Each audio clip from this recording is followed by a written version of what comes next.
He's dealing with some soreness. He looks like kind of like last week a little bit, but maybe in a slightly better spot than early part of last week, like he was. And we'll just take it one day at a time and see how he does here through the week. I know we talked to you less than 24 hours ago, so I don't know how much of an update you would have, but is there a plan for this week of what it looks like with the normal starters, giving guys a little bit of rest before you head into the playoffs? What is your mindset as you head into this Yeah, week? yeah. Like we talked a little bit last night, Matt. It's I really haven't had a lot of time just to isolate those situations. So Josh is included, but we want to win the game. That's number one. From there, it'll go from there in terms of how we're going to go about approaching this week here overall. But I'll let you guys know once I know a little bit more. We'll get through that more than likely this afternoon, this evening. And then, Sean, last one for me is the offense. The last couple drives moved the ball. I know the 2 point conversion didn't go as you guys had hoped, but there were some struggles leading up to that point. The inconsistency with the offense has been something we have talked about at times this year. What did you see yesterday? And I guess what gives you confidence that you guys can kind of nip that in the bud moving forward? Well, I'll start with you learn from that game, right? You take out of that game, you go back, scrub it different ways, look at it compared to other games, compare other games where maybe there was some of what you're talking about where it didn't go as we had hoped, and try and find similarities along those lines as well as things that we can learn from. So it's, that's really what you have to do is you got to be, open, vulnerable, have that growth mindset to figure out, all right, what can we have done differently? What will we do differently if presented with the same challenge or challenges or situations? So, and like I said, after the game, a lot of it was, and we got to do a better job staying on schedule, winning first down to avoid third and long situations. And, that's the first thing that comes to mind, really. Awesome. Thank you, Sean. Appreciate it. Yep. Hey, Sean. Keon, healthy scratch again this week. This might be a better question for the offseason, but where do things stand with him right now? And is that still a situation where you expect him to contribute at some point still this season? No, we do. I mean, every week, as you've seen, we're trying to find the right combination, and continuity is important. So we'd love to have that right week to week. But depending on how the game plan turns out, and some of those things, I think those are the questions we start every week with of, hey, who do we have available? What does the game plan look like? And then we go from there. And some of those, sometimes, as what we've done, say with McCole over the last few weeks, or 1 week for sure lately with the Cleveland game, was to have him as call it the fifth wide receiver / special teams piece there too. So a lot of different ways to put it together, and we'll see how it looks this week with Keon and beyond. Obviously, super competitive game against one of the top teams in the league. Obviously, a tight game at the end and frustration. Did it feel at all, though, to you, obviously the anger in the moment, that Josh is maybe pressing a little bit? Are you sensing that a little bit from him? Are you referring to the end of the game, the whole game, or any Yeah, parts of the game in particular? I would say like a lot of parts in the game, but in particular, maybe that fourth quarter is, trying to break through, and you guys were close, and a couple of probably mistakes that he owned there at the end, and probably will again when we talk to him. Does it just feel like in a game like that against a defense like that, when you could potentially play one or two more of those in the playoffs, that it feels like he's pressing a little bit? Well, I wouldn't say he wasn't. I would say there's probably some plays, yes, he wants back from that standpoint of trying to find something maybe down the field a little bit more than he, if he looks back at it, would want to do again. So he's got a good feel and a good sense of being able to self-correct game to game, usually series to series as well. So full trust in him, obviously. But yeah, I wouldn't disagree. Maybe a couple plays that maybe just pressing a little bit too much, especially when early on things don't go maybe the way we want them to, or we don't get into the rhythm we need to. But nobody's better, as good as him is in terms of going into the next game and making that correction. So I'm fully confident in him. Thanks, Sean. Sure. Hey Sean, hope the weather's not too bad down there right now.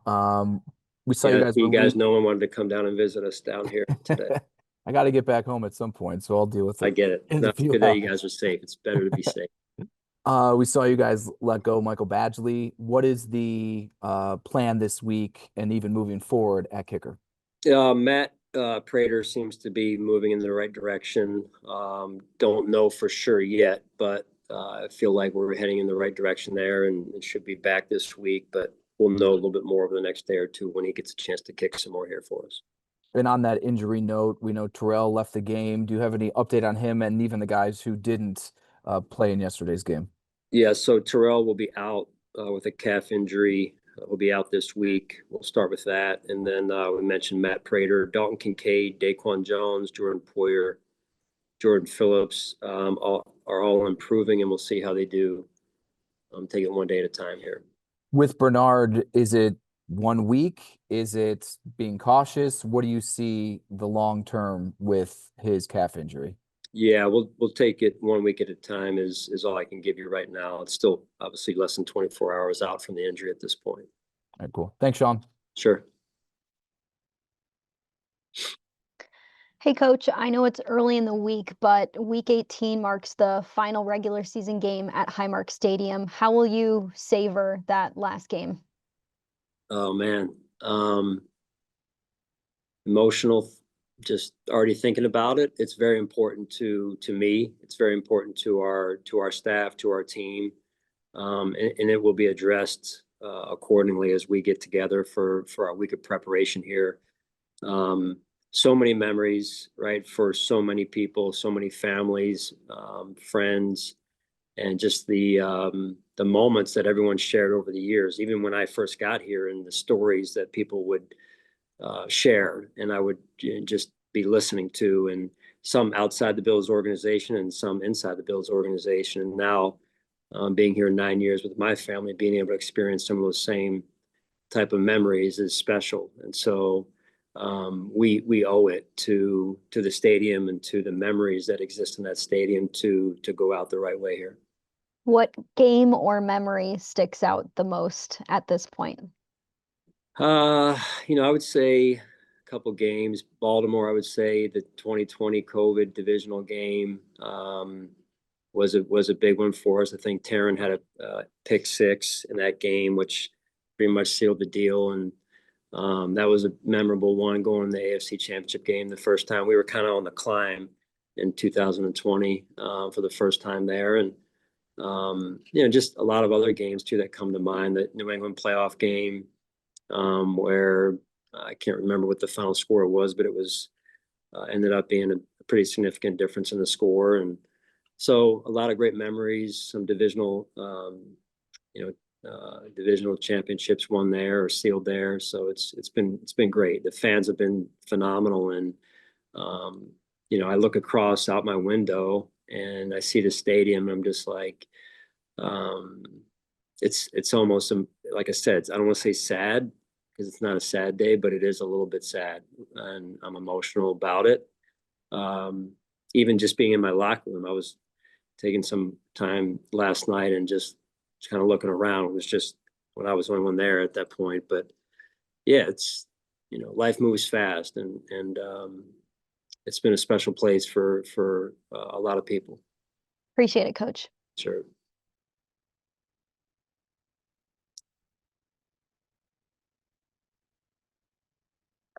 There we go, Coach. You got me? Sorry about that. Got you, Sal. Yep. Okay. So there's so many possibilities of what could wind up happening in a couple of weeks. I know, coaches, you have to think 1 week at a time, but you also could play Sunday and then they put you on Saturday, and you've already played the Patriots twice. You've played the Steelers. You played the Ravens. You haven't played Jacksonville. You haven't played Denver. How does it work behind the scenes? Do you have like an advanced staff that's at least starting to prep a little bit for all of these different scenarios? And then you kind of dig more into it afterwards, or do you just wait on that? No, we try and get as out in front of it as we can.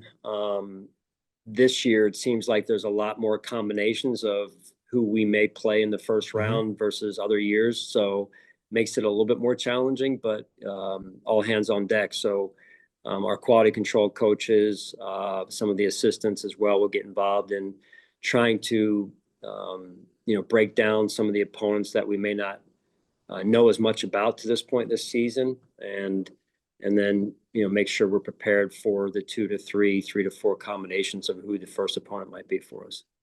And then on the D line yesterday, I mean, really good job against the run. A couple of guys, Federi Mathis, I want to ask you about, and Andre Jones Jr. has given you a couple strong weeks, I felt here. What did you think about their game specifically when you've gone back and watched a couple of guys who haven't got as much time this year but have showed up lately?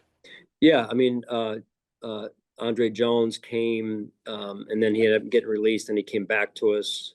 So he's probably been here a total of, I'm guesstimating 5 weeks, maybe roughly, all told, and he's played now 3 of those weeks, 2 on defense and 3 on special teams. So he's done a nice job. He brings a good amount of energy to our team, to our defense. He's been assignment sound for the most part, and then we call him Slim Phil. Slim Phil is again added to our team, I think, after the cut down, somewhere thereafter, and he's done a good job of learning the system. And then when healthy, he's done a good job for us. And he had that small window of time where he was unhealthy and injured, but he comes to work every day ready to work, and has done a good job for us. I got one more. I'm sorry. If you look back on yesterday's 2-point conversion, now you've had a chance to kind of reflect on everything. You take it all back in. Can you kind of just walk us through the decision and everything that went into it and how you feel about it? Yeah. And listen, every decision, every situation is slightly different. So not a blanket statement that we're always going to go in this direction with the decision we went with last night. But, I really felt like last night the right decision was to go for 2 right there, partially because we hadn't had a lot of success getting down there to begin with. And in fact, that drive, it took a 4th and 10 or 4th and 8 hook and lateral type of play to get us down there. And, we had missed the extra point early in the game or got it blocked, and felt like, hey, we get a chance to win the game right here, put the ball in the hands of our best player from the 2-yard line. I like those chances. So obviously it didn't work out. I shouldered that responsibility. But again, I felt like in that situation, at least, it was the right direction to go for our football team. Okay. Thanks, Sean. Hi, Sean. I know that, Cam Lewis has been around you guys for a while. There's a lot of confidence in, but I mean, Jordan Poyer not playing, that's a lot of experience. A guy with a lot of resolve. I'm curious what you saw from Cole Bishop yesterday in that game with Jordan out, and how Cole kind of handled himself, especially that's a really difficult assignment to play that offense. Yeah, it is. I mean, they're a good offense. It's very talented. I thought all in all, our defense really stepped up and made some key stops and gave us a chance, especially down the stretch. So, I tip my cap to those guys and the staff that way. And now it's what we do. How do we build on it? And, Cole was out there, hadn't played with Cam necessarily for any, period of time, I would say. And I thought from a mental standpoint, those guys were pretty good back there. There's some things that I know that they want back as well. And you're always trying to improve every week. That's the goal. And some plays you want back, and others, you can build from. So it's kind of a one game at a time approach. But he continues to move in a good direction for us. And the more physical he plays, the better we'll be. What can a young safety learn from getting and put in a position where you're playing with somebody different in that spot? Yeah, geez, it's not ideal. I mean, I think we've had let's see, T-Rap, DeMar, Jordan, and now, so you're talking about, Cam's 4, I guess, at this point. But Cam's a good football player, and those guys know each other. They've been in the same meeting room for now. Cole's been here a year and a half or plus, so about 2 years. So it's not easy, but certainly appreciate their professionalism and their ability to work through. And I thought overall, like I said, the defense played well. Thanks, Sean. Sure.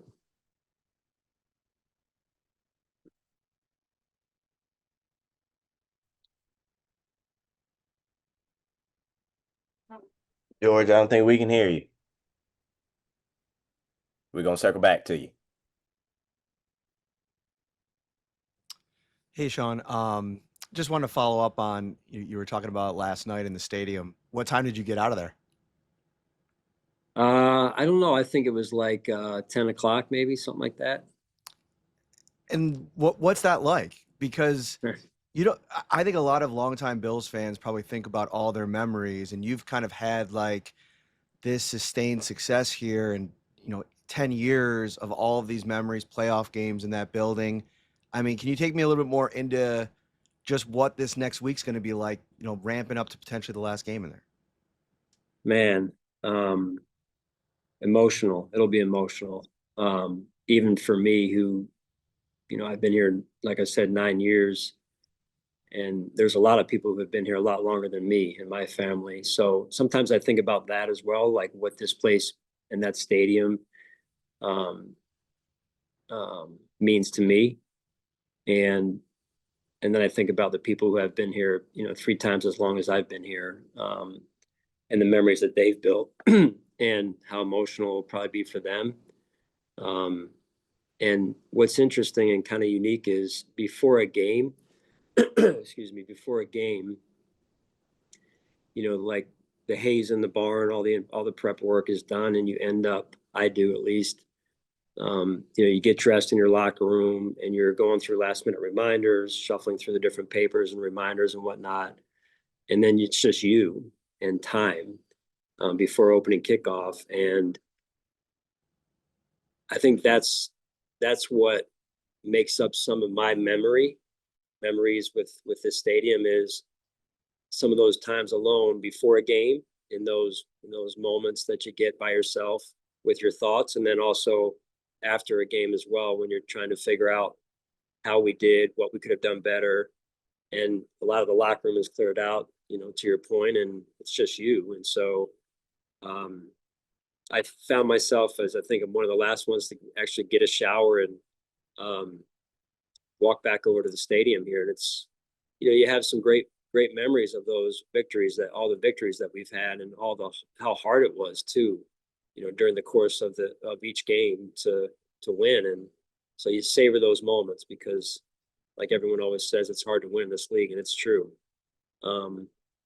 But that stadium has been really good to us. It really has. And, I know I'll miss it, and I'm not, like, as I said before, a few weeks ago, I'm not in a hurry at this point. I know this weekend's the last game, but I think we all need to enjoy every last minute of it. I know fans are arranging to take the seats, trying to get that set up. Is there anything that you're going to try to take from your locker room or anything like that? Are they gonna do like metal detectors outside, so no one's bringing wrenches from their garage to walk out of here with seats in their hands?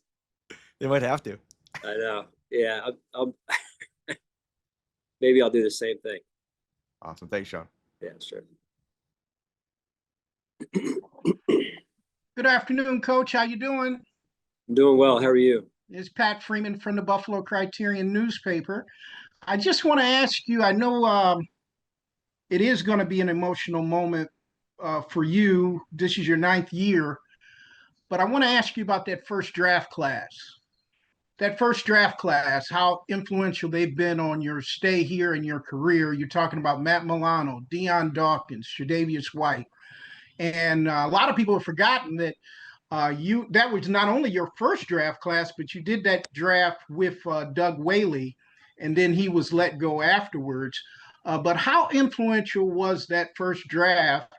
And you made a strategic decision in getting Josh Allen, but you had an opportunity to get Pat Mahomes. Have you ever thought about that at all with that first draft? Well, yes, listen, we found a lot of good players in that draft. Credit to Doug and his staff that were here. And you think about the guys that are still around, or the impact some of the guys that are around or that are not around anymore. But even you look at the free agency class that we were able to bring in that year: Micah Hyde, Jordan Poyer, and then the draft class, to your point, of Tre'Davious, Matt Milano, Deion Dawkins, just to name a few, right? And there's still a couple other guys still playing in the league, So those guys that are still here with this, what an impact they've made and mark on our organization. So I'm indebted to those guys and very appreciative. And my last question too, you had brought up the Patriots playoff game in the stadium. I thought one of the greatest defensive plays I have ever seen in my 31 years of coverage was that Micah Hyde interception. Can you just tell me about that play? Well, it's hard to talk about it because I was just without words trying to describe how he made that catch. And I think we were up 7-0 at the time, and they throw deep and take a shot. And I'm like, oh man, this is about to be 7-7. And Micah comes out of nowhere and goes up, and at the same time disappears behind my line of sight. And they're yelling from the press box, he caught it. He caught it. And I'm like, what? Like, he caught it. I'm like, are you sure? And they're like, he caught it. And so what an incredible play. One of the best plays on the ball, to your point, I think I've ever seen. So just special. Well, that's my last question to you. Thank you so much for 9 years, 8 out of 9 years in the playoffs. I was part of that 17-year drought, and your coming has been a blessing, and I appreciate you. Thank you, Coach. Thank you for saying that. I appreciate it. It's been a blessing to be here. Yes, indeed. Good afternoon, Coach George Redney, Challenger Community News. Good afternoon to you. Good afternoon, George. How are you? Great, doing well. 2 questions for you. One, back to the Atlanta Falcons game when in pregame warmup, Daquan Jones was injured during pregame warmup. And my first question is, why is it the league allows if someone's hurt during pregame warmup that you could activate someone from your inactive list of the practice squad 15 player list that before when someone's injured during pregame, and then for the playoffs, is it unlimited use of your practice squad during the playoff season? Yeah, I'll start with that. Great question. So in the playoffs, it is these guys currently get 3 ups, right? We call them ups for activating to an active roster on game day. So it wipes the slate wipes clean and they start all over again. Okay. And then the other question was about DQ and him getting injured in pregame warmups before the Atlanta game where we couldn't use him. That's probably a competitive situation where the league wouldn't want people to take advantage of that one way or the other. I don't want to speak for the league, but it does make sense when you think about it. The hard part of that was you're down a player, in particular a defensive lineman who's in your starting rotation or just your rotation overall. And, you're down a player at that point, a body, for lack of a better way of explaining it. So, yeah, it's not as clean as you'd like it to be, but I think I do understand why the league has it the way they do from a competitive standpoint. So you're saying now the slate is clean now, and I believe you would have to play 3 games to get to the Super Bowl. So would those players still be eligible to play in the Super Bowl after the three elevations in the playoff run?